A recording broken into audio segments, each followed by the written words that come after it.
இலக்கியா சீரியலில் இன்னைக்கு எபிசோடில் என்னென்ன மாதிரியான அட்டகாசமான மற்றும் சுவாரஸ்யமான விஷயங்கள்லாம் நடக்க போகுது அப்படின்றத பற்றி தான் நாம் இப்போது இந்த வீடியோவில் பார்க்க போகிறோங்க. நீங்கள் இப்போ தான் ஃபஸ்ட் டைம் நம்ம சேனலை பார்க்க வரீங்க அப்படின்னா மறக்காமல் லைக் பண்ணுங்கள், ஷேர் பண்ணுங்கள், சப்ஸ்கிரைப் பண்ணிவிட்டு பாருங்கள். வாங்க இப்போது வீடியோக்குள்ளே போகலாம். இலக்கியா மட்டும் கிடைக்கல அப்படின்னு பார்த்தீங்கன்னா பைரவி, நான் உன்னை சும்மாவே விட மாட்டேன் அப்படின்னு சொல்லிட்டு நம்ம கௌதம் ஆக்ரோஷமாக கத்திட்டு கிடக்கிறாருங்க. ஜானியை கொஞ்சம் பொறுமையாரு கௌதம், எதுவாக இருந்தாலும் பேசி தீர்த்துக்கலாம். ஏதோ பைரவி உன் மேலே இருந்த பாசத்தில் ஏதோ அப்படி பண்ணிட்டா, அதுக்காக இந்த அளவுக்கு ஆத்திரப்படாத. இதுக்கு ஏதாவது ஒரு வழி இருக்கும். இலக்கியா எங்கேயும் போயிருக்க மாட்டா, இங்கே தான் இருப்பா, அவளை கண்டுபிடிச்சிடலாம் அப்படின்னு சொல்லிகிட்டு இருக்க சமயத்தில் பார்த்தீங்கன்னா, என்ன தான் எங்கன்னு நான் போய் தேடுவேன், அவளுக்கு யாரையுமே தெரியாது இல்லையா அங்கே அப்படின்னு சொல்லிட்டு பயங்கர கோபத்தில் பைரவி, உனக்காக அதை மட்டும்தான் கௌதம் இதெல்லாம் பண்ணிகிட்ருக்கேன், நீ ஏன் இதை புரிஞ்சிக்க மாட்டேன்ற, நீ என்ன முட்டாள்தனமாக பேசிகிட்ருக்க அப்படின்னு சொல்லவும் நம்ம கௌதமுக்கு பயங்கரமாக கோபம் வந்துடுதுங்க. கோபம் வந்ததுன்னா கழுத்தவே நெரிக்க போயிடுறாங்க. அந்த சமயத்தில் வெளியே இருந்து ஒரு பயங்கரமான குரல் ஒன்று கேட்குதுங்க. யாருன்னு பார்த்தீங்கன்னா அதுதாங்க நம்ம இலக்கியா.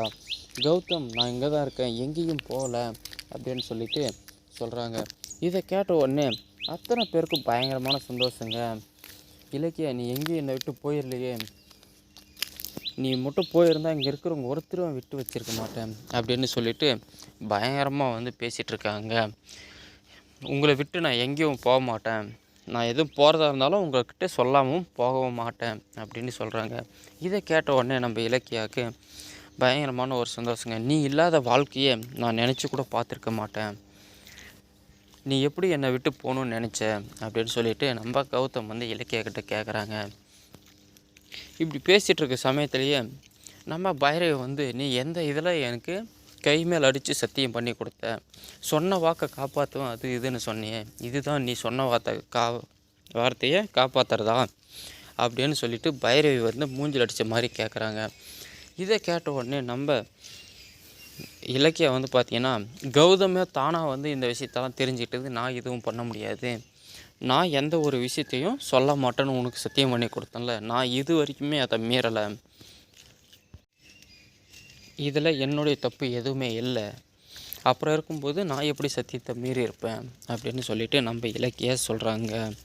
இதுக்கப்புறம் என்னென்ன மாதிரியான சுவாரஸ்யமான விஷயங்கள்லாம் நடக்க போகுது,